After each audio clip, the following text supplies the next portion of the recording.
Et Ravadab, sur ce qu'on vient d'expliquer, je n'ai jamais compris la nuance, parce que on dit Rosh Hashanah jusqu'à Kippour. Donc on dit Rosh Hashanah, c'est le livre de la vie, etc. Après, ceux qui sont bénonymes, ils c'est jusqu'à Kippour. Et à la fin de Kippour, on conclut par Vechot Menou. Et on nous dit quand même, oui, mais ça peut encore changer jusqu'à Hoshana Rabbah. Comment ça peut changer depuis Kippour? C'est Vechot Menou, c'est scellé. Les Avdil, lorsque vous achetez un produit, vous avez 7 jours pour le rendre. Où ils ont appris ça? Ils ont appris ça de nous, évidemment. À Kippour, à Kadesh Baruch Hu, il a été Rotem. À Kadesh Baruch Hu, il a scellé. Mais on a les kochot de changer ce jugement jusqu'à Hoshana Rabbah. D'accord. À Kadesh Baruch Hu, il a été Rotem. Il a signé. Il a signé. C'est la Neila. Mais on a les kochot de changer jusqu'à Hoshana Rabbah. D'accord. Et ça peut changer que dans le bon sens? Ah, ça, je suis pas dans les comptes d'Hachem. Je préfère y aller que dans le bon sens, moi. Bezrat Hashem. Enfin, Bezrat j'essaie, hein. Hashem que depuis Kippour, déjà, ça soit bon et que ça. Et allez, écoutez bien, écoutez bien. Là, aujourd'hui, j'ai enregistré 2 shiurim à Torah Box. Il y en a un qui va sortir Bezrat Hashem normalement demain ou mardi matin, je sais pas. Et il y en a un autre qui va être que sur les plateformes YouTube, etc. Donc, je vous enverrai. Et écoutez bien ça.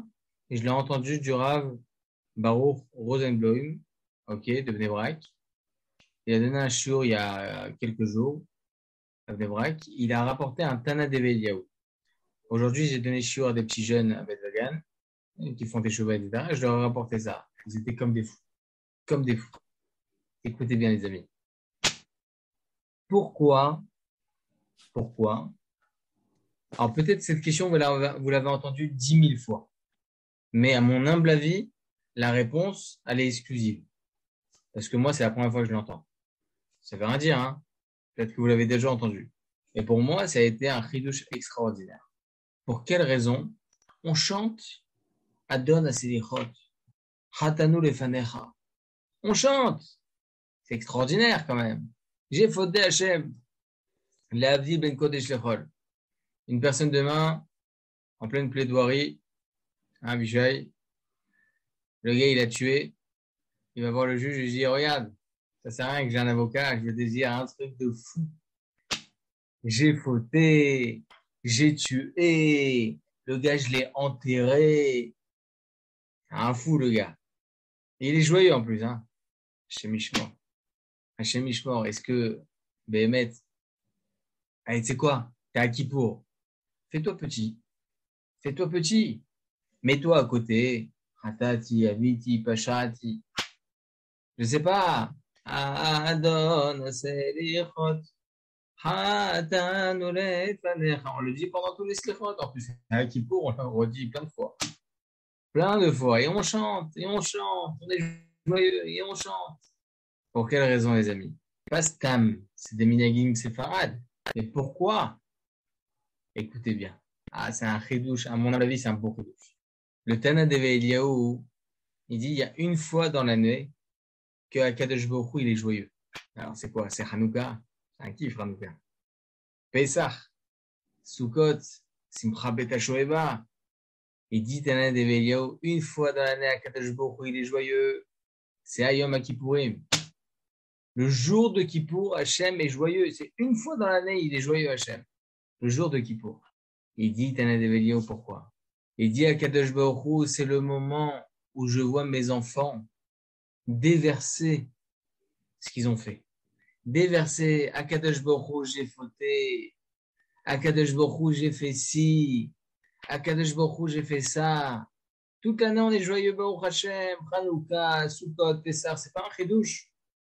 C'est pas un chidouche, c'est un kiff. On est tous à la Souka. C'est la grosse haïda, il y a les enfants, il y a le Baruch Hashem, il y a la famille, il y a ci, il y a le bon plat. C'est pas un chidouche. On est joyeux, Baruch Hashem. Mais Kippour, à Kadosh Baruch Hu est d'autant plus joyeux. Parce que tout le monde jeûne, tout le monde se mortifie, tout le monde ça. Et qu'est-ce que fait le Ham Israël? Il dit à Kadosh Baruch Hu, j'ai fauté. À Kadosh Baruch Hu, j'ai fait ci. À Kadosh Baruch Hu, j'ai fait ça. À Kadosh Baruch Hu, il aime ça. C'est comme pour tous ceux qui ont des enfants. Un gosse, il peut faire des grosses bêtises.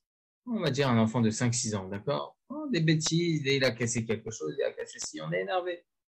5 minutes plus tard, le gosse, il revient, il est en pleurs parce qu'il s'est fait mal au genou. Qu'est-ce qu'on fait, nous? On a de la peine. Et on va l'embrasser, on va essayer de lui mettre un pansement, de l'arnica, et on lui met de la crème. Pourquoi? Parce qu'on aime notre enfant, même s'il a fait des choses pas bien. C'est justement pour ça qu'Akadosh Baruch Hu, il est joyeux ce jour-là. Akadosh Baruch Hu, il est d'autant plus joyeux, c'est comme si que l'enfant, il vient et dit, Akadosh, papa, je suis désolé pour tout ce que j'ai pu te faire. Papa, je suis désolé pour ci, pour ça. Shai Lamora sur ce passage-là de Tana Develia où il dit Shai Lamora quelque chose d'extraordinaire. Il image cela. Un enfant, à 6 heures du matin, il est dans son lit de bébé et il pleure Ima, Ima. Et Blahinara, il avait fait dans sa couche Tabar Shamoulad. Tout ce qu'il fallait pas faire.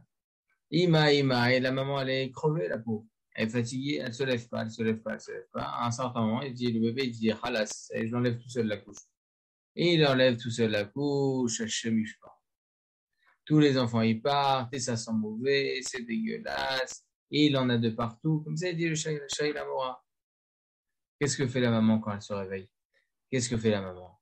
Elle le prend, mais évidemment à distanciation sociale. Elle le prend, elle le met directement dans la douche et elle lui lave et elle lui met du docteur Fischer et elle lui met Blainara tout propre, nickel, les petites pommettes roses, les 2 dents de Bamba, ok, tout nickel, l'enfant. Qui est-ce qui est joyeux dans tout ça? C'est la maman. Et pourtant, il était pourri avant le gosse. Il dit Shai Lamora, c'est justement ça. La maman est joyeuse parce que Baruch Hashem, elle a lavé son enfant. Elle a lavé, elle l'a fait propre, elle a pouponné, elle a fait tout ce qu'il fallait. Kol Sheken, Mikol Sheken, Boré Olam, les amis. Kol Sheken, Mikol Sheken, Kadosh Baruch Hu, il est là, il nous lave. Verachaz et Besaro Bamaim, Kadosh Baruch Hu, il nous lave, il nous lave, il nous lave, il nous fait propre. Kadosh Baruch Hu, il est joyeux. C'est pour ça, messieurs, qu'on fait et qu'on chante Ratanu Lefanecha. Parce que Kadosh Baruch Hu, il veut que l'on déverse nos erreurs, que l'on déverse nos avérotes à lui et qu'on accepte et qu'on réalise que ce qu'on a pu faire. C'est pour ça que l'on chante. Akadosh Baruch Hu, il est joyeux à ce moment-là. Voilà, mes amis, ce que dit Tana de Eliyahu. Tov, on va, Bezrat Hashem, continuer nos halachot.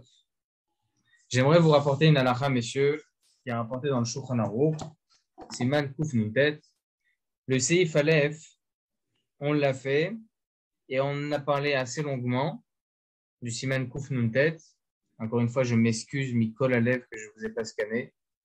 Et du fait qu'on a beaucoup parlé, on a aussi, Baruch Hashem, parlé du Seif Bet. Donc, il n'y a pas besoin de revenir dessus. On a bien développé les 2 Seifim, en fin de compte. Baruch Hashem. On va voir, messieurs, ensemble le Seif Gimel. Et on avait parlé justement à la fin du cours de ça. On a touché un peu au Seif Gimel. C'est par rapport à faire Netilat Yadayim avec une bouteille.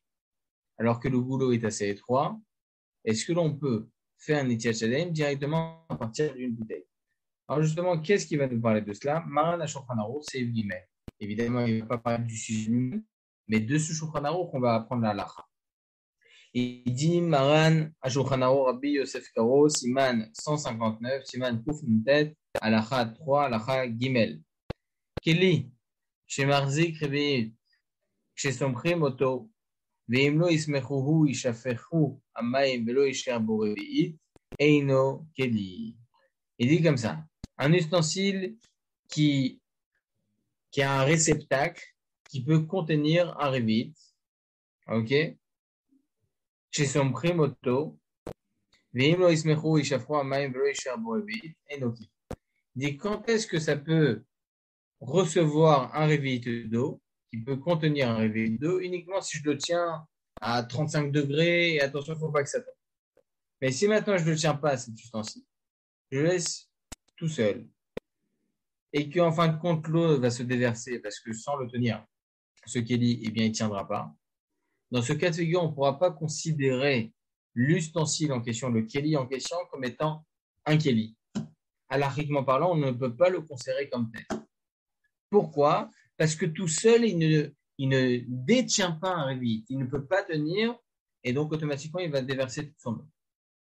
Ilkar, Megoufa shel Chavi, Sheichada veina mekabelet revi'it shelo misumechet, en notlin mimena. ואם היא חיבה מלמטה עד שמקבלת רביעית כשהיא יושבת שלא מסומכת, נוטלים ממנה.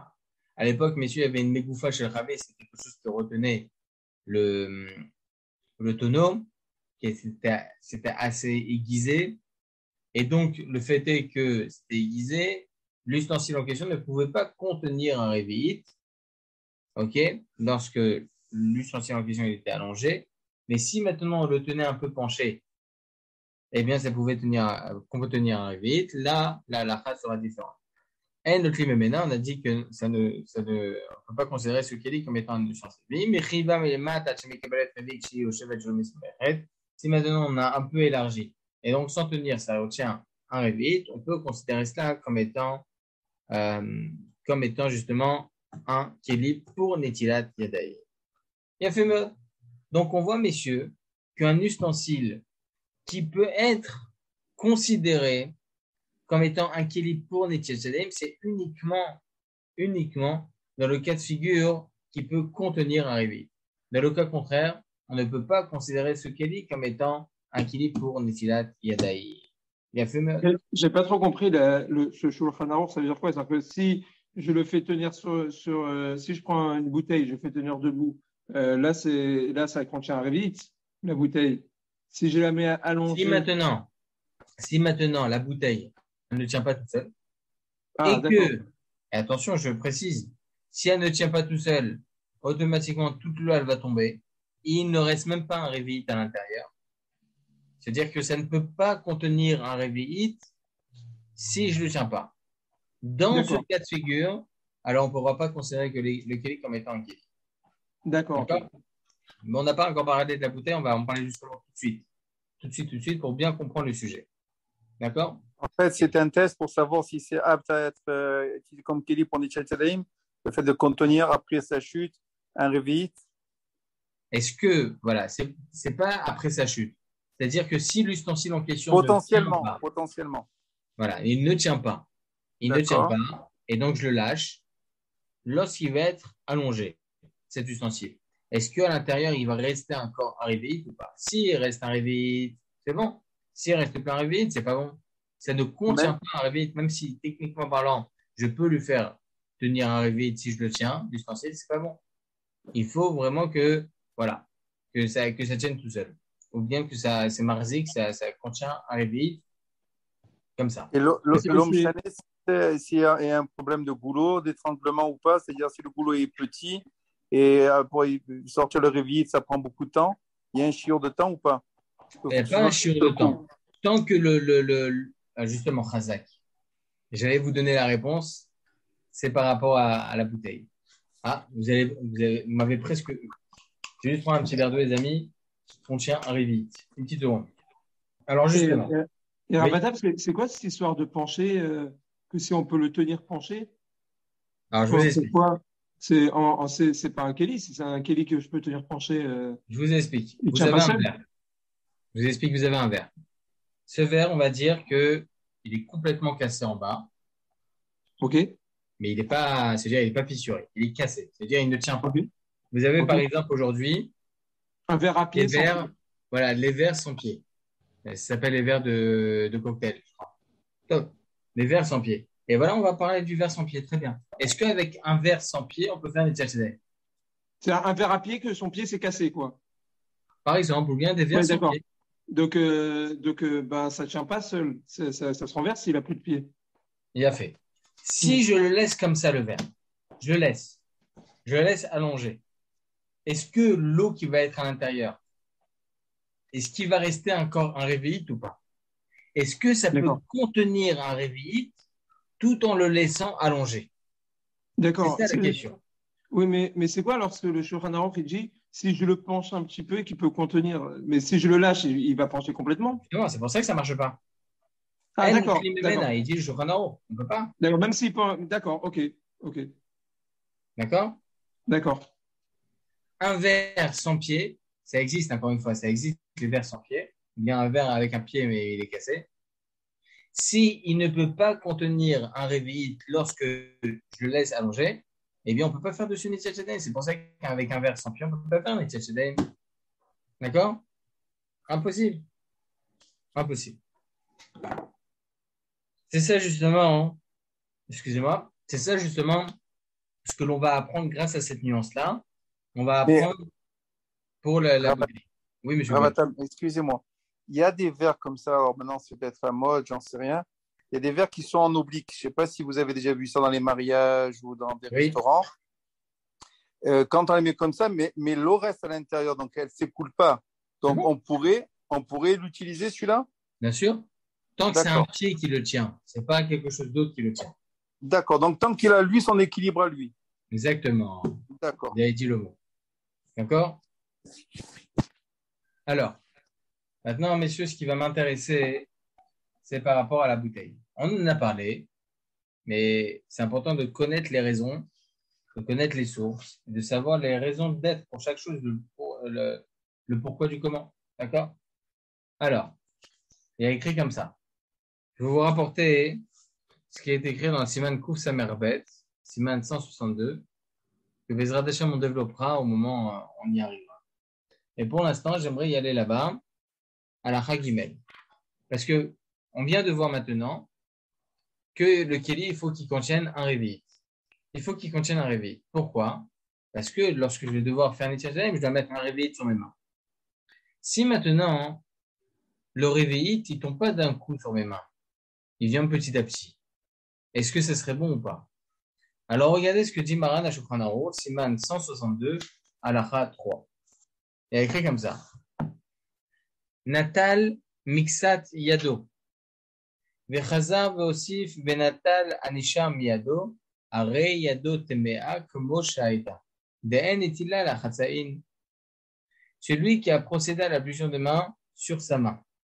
Il a mis un petit peu d'eau, pas beaucoup. Et encore après, qu'est-ce qu'il a fait? Après s'être arrêté, il remet encore un peu d'eau. En tout, ça fait la quantité requise. Are yado temea kmo shaita. Sa main, elle reste méa. De'en etila la chatzain. Parce qu'on ne peut pas procéder à une ablution qui est divisée par 2, divisée par 3. Comme ça dit Maran Shulchan Aruch. Selon cela, les amis, on voit d'ici qu'il faut obligatoirement qu'il y ait un réveil qui tombe directement. Au minima. Donc, moi, je me pose la question par rapport à la bouteille. Si j'utilise une bouteille, est-ce qu'il y a un réveil qui tombe d'un coup? Non, c'est pas possible. Non, il y a impossible. Il y a un goulot. Donc, il semblerait selon cela qu'on ne pourrait pas utiliser une bouteille afin de procéder à la Netilat Yadayim. Pour l'instant, messieurs, je reste au conditionnel parce que la halakha sera différente. La halakha, on va le rappeler, Bezrat Hashem, c'est permis d'utiliser un verre. Pour quelle raison? Il nous enseigne ici le Taz, le Touré Zahav. Le Touré Zahav, il nous enseigne la chose suivante. Le Taz était le gendre du Bach, du Beit Hadash. Lo asru aposkim, lo osif alamayim arishonim, elaim shafach al mitzat hayad, ופסק ואחר כך רוצה לעשות שפיכה השנייה על השאר. אבל אם אין פוסק מלזוב, אף על פי שאינו זב בפעם אחת, כן? על כל שיעור של היד אין בכך כלום. שכל שאינו פוסק מלזוב יקרה שפיכה אחת, והמחמר בזה הוא מן המטמאים. Regardez, écoutez bien ce que dit le Taz, le Touré Zahav. Il nous enseigne tout ce qu'il a dit, Maran à Shulchan Aruch, que c'est pas considéré comme étant une Netilat Yadayim, si on fait ça en plusieurs épisodes. D'accord? C'est pas bon. On fait ça une fois, on s'arrête, et après on refait, et on continue, et on complète. C'est pas bon. Mais si la shficha, c'est-à-dire que lorsque l'on va verser, ça va pas s'arrêter. Ça va continuer, jusqu'à qu'on arrive à un réveil, plus qu'un réveil, etc., etc. Dans ce cas de figure, messieurs, c'est pas considéré comme étant Afsaka, c'est pas considéré comme si il y avait eu une interruption et donc c'est pas bon. Non. Même si en fin de compte, il n'y a pas un réveillite d'un coup qui tombe sur les mains, tant que les choses sont dans le ta'alir, ok, d'un révit, que ça va tomber un révit, que ça va être versé un révit, parce qu'on ne s'arrête pas de verser, on continue, on continue, on continue. Dans ce cas de figure, on ne peut pas considérer cela, pardon, on pourra considérer cette ablution comme étant une vraie netilat yadayim. C'est pour ça, messieurs, que si une personne n'a pas grand-chose pour pouvoir faire netilat yadayim, elle a qu'une bouteille, par exemple, elle a la possibilité de faire directement netilat yadayim sur ses mains avec cette bouteille. Et attention, ça ne veut pas dire que on utilise cette eau-là, que l'eau elle devient tamée. Non, c'est l'eau qui est tombée, elle est tamée. Mais l'eau que l'on a encore sur soi est tahor, il n'y a aucun problème. Oui, Avishai, d'abord Avishai. Ah, ouais. Merci. Est-ce qu'il y a des poskim qui contredisent ce qu'il dit le Taz ou tout le monde est d'accord avec lui? Alors, le Magen Avraham, il n'est pas d'accord. Le Magen Avraham, il rapporte au nom du bar qu'il n'est pas d'accord. Il dit non, il faut être marmir. Mais le Taz, il dit que oui, il n'y a aucun problème. Qu'est-ce qu'il tranche comme le Taz?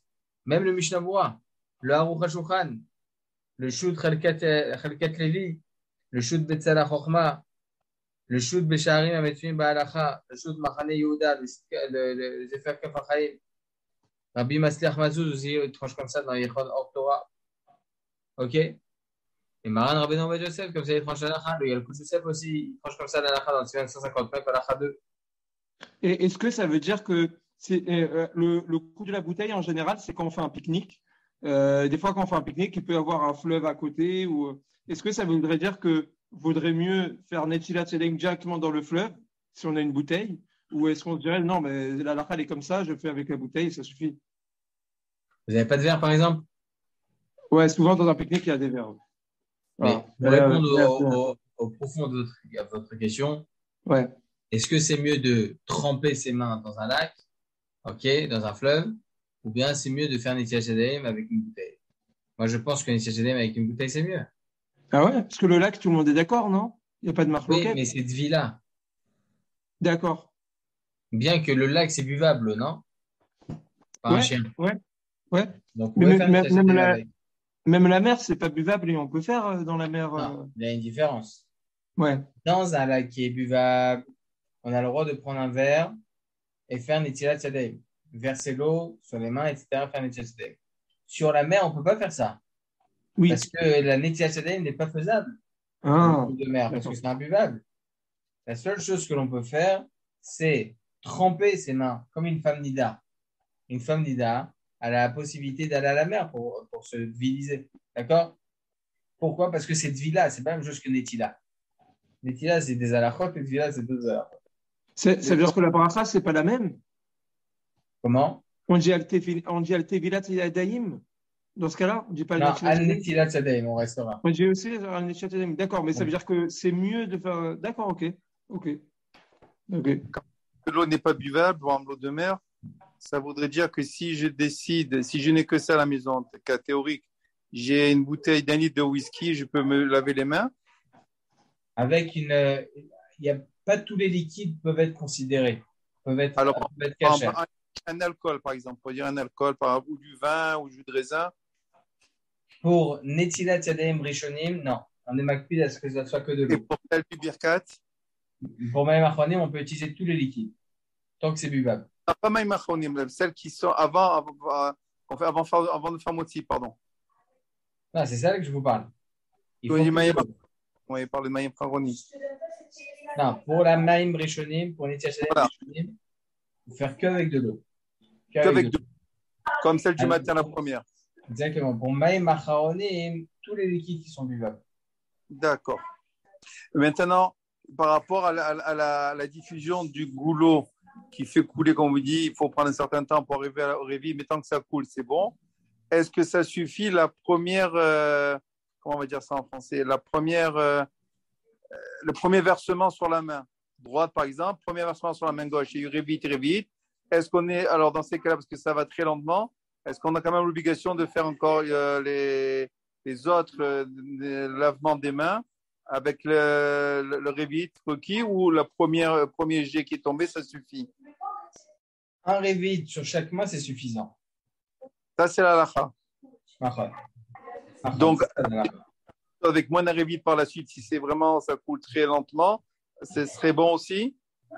La même chose. La même chose. Même si ça coule lentement, c'est considéré comme Netila. D'accord? Marloquette, c'est vrai, mais comme ça, on franchit à la. Tov.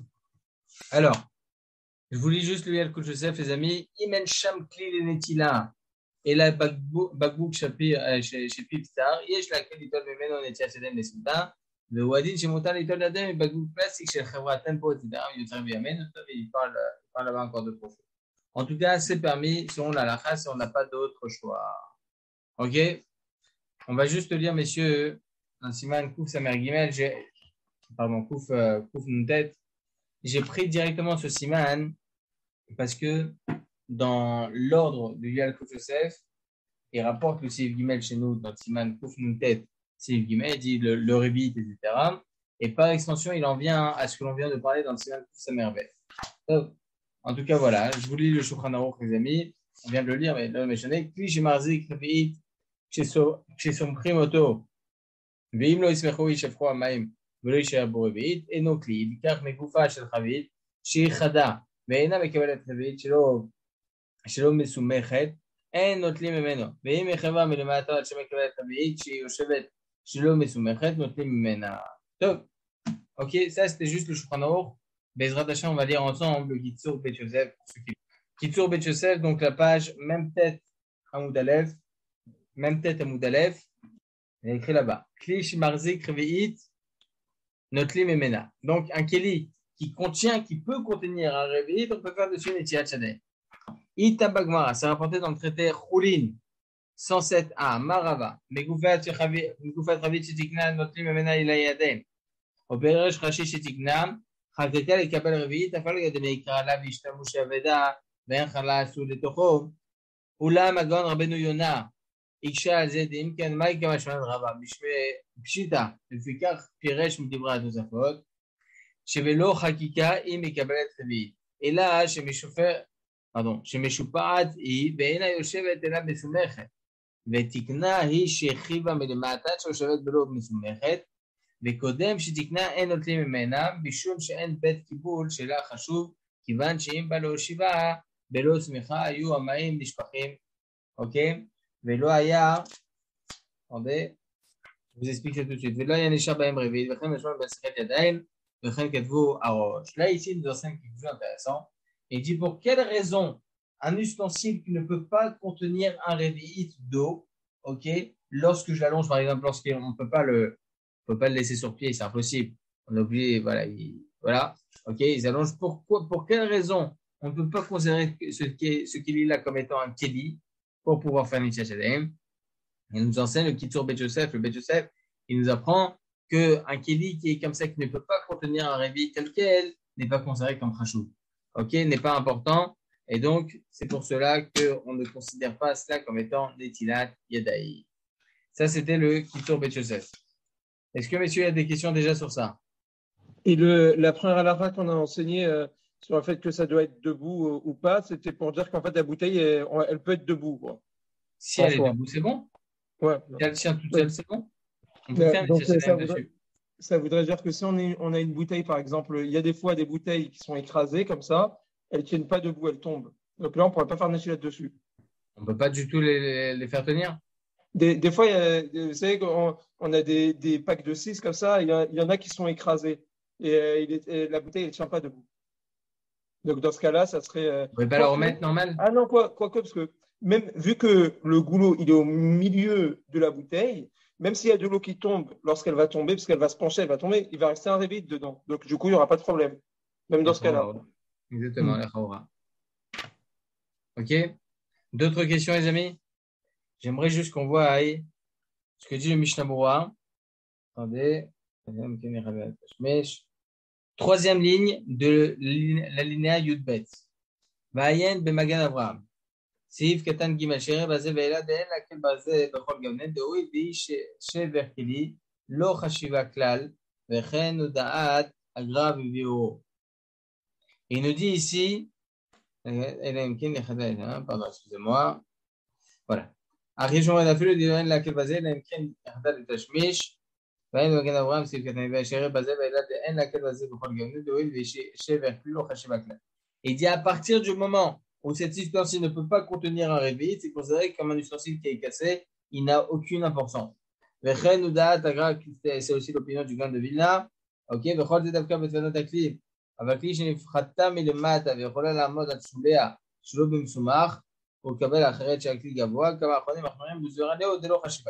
donc, ce qui m'apporte, messieurs, de savoir, c'est que tout l'intérêt d'avoir un ustensile qui contient un réveil sans le tenir, c'est justement par rapport à son importance. C'est important d'avoir un kéli qui contient un réveil, sinon c'est pas méchoubat, c'est pas honorable. D'accord? Top. Alors regardez, Bezrat Hashem, on en parlera en détail de ça, parce que c'est un dîne qui est rapporté aussi dans le Kafarchen qui est très intéressant. Bezrat Hashem, on le verra plus en détail. Top les amis, est-ce qu'il y a des questions? C'est bon? Terminé 1 à 2 minutes plus tôt les amis aujourd'hui. Bezrat Hashem, demain il y a shiur normal. Et après, il y aura le même shiur Mirza Hashem à 23h45. Ok, on va faire Bezrat Hashem demain. Il faut évidemment se préparer.